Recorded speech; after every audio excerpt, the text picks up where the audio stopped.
One Piece Movie 6 is Baron Omatsuri and the Secret Island, the sixth animated feature film of the One Piece film series, and it was the third in the Japanese box office, competing against Lolari and Shark Tale, both which claimed first and second respectively. And what's the film all about? Well, the Straw Hats receive an invitation to an island resort on Omatsuri Island. They decide to go as a break from their adventures and to have some fun. But once they get there, they are conned into participating in ridiculous challenges by the Baron of the island. Luffy is eager to prove that his crew are pirates of pirates of pirates of pirates. But is it really worth it? There's something strange about the Baron and the people of the island, and when the game starts, events start to crumble the crew's camaraderie, and one by one, some members go missing. And what is happening? Unlike its predecessors in the regular anime series, Movie 6, which is this one, is presented with a completely different art style which was received with a mixed reception. The shading and drawing are often compared to that of the second Digimon film, Our War Game-O, which is the sequel to the movie that was paired with Clockwork Island Adventure back in 2001. Many scenes are also contain computer-generated graphics, enhancing the presentation of the movie.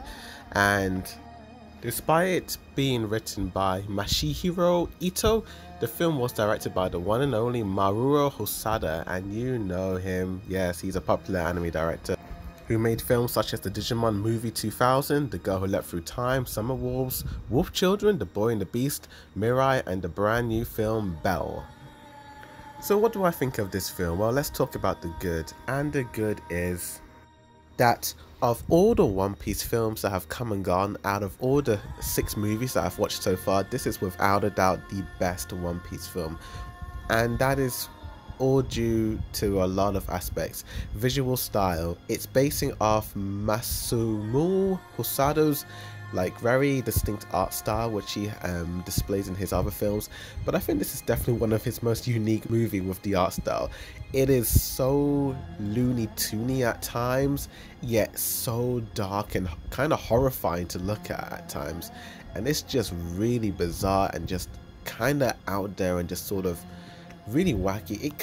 It's like Looney Tunes R-rated in a way. It's just a treat to watch. I mean, my gosh, the colors, the shading, the character animation, everything is just so unique, especially the final fight against the main villain that the Straw Hats have to face. It's just like, what is this? What is this? What is this beauty that I'm watching?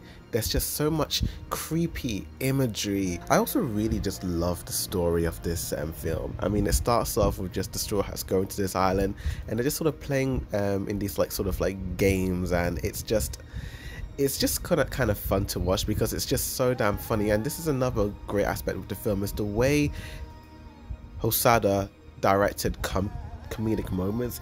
It's just very sharp, snappy, witty, but it's not awkwardly paced out. It's just really clever and fast. It's very fast, it's very snappy, but it works with the style of One Piece, and it works with the style of the Japanese voice actors and actresses.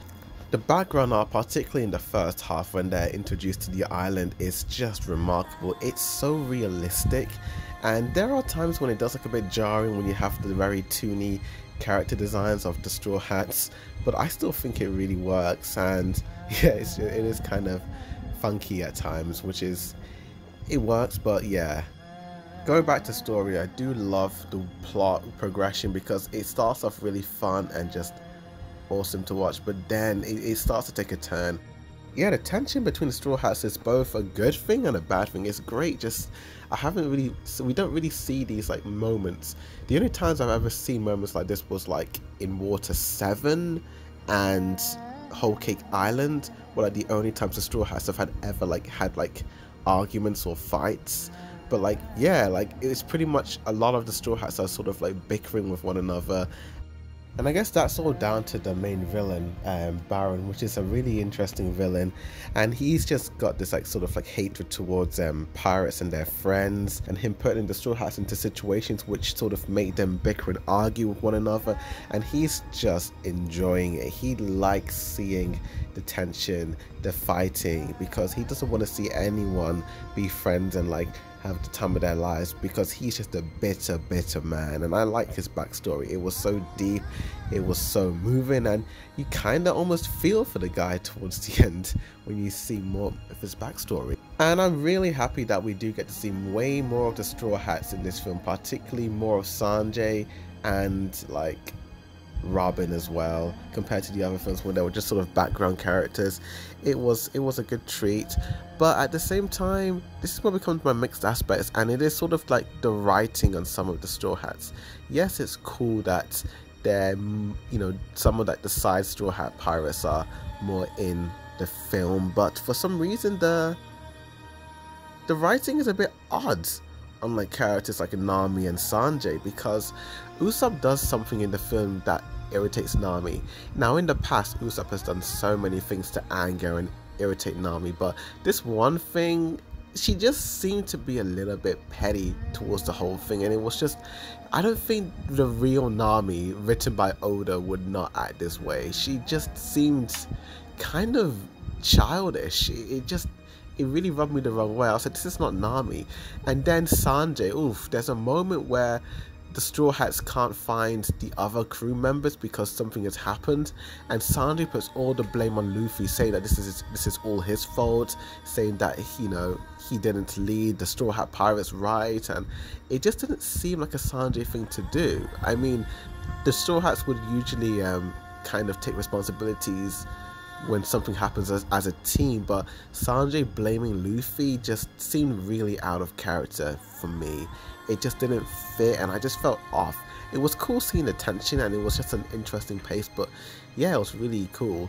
Luffy has some really interesting moments towards the end of the film where, oh man, it's insane. Obviously, spoiler alert, the Straw Hats don't actually die or anything like that. I mean, it's just a movie, it's not even canon. But there's moments where he thinks they're dead, and he's just absolutely on the verge. He's just so down and saddened, and just, man, the way they animate him is just so, he doesn't have to say a thing and you know what he's feeling and thinking. It's just really intense.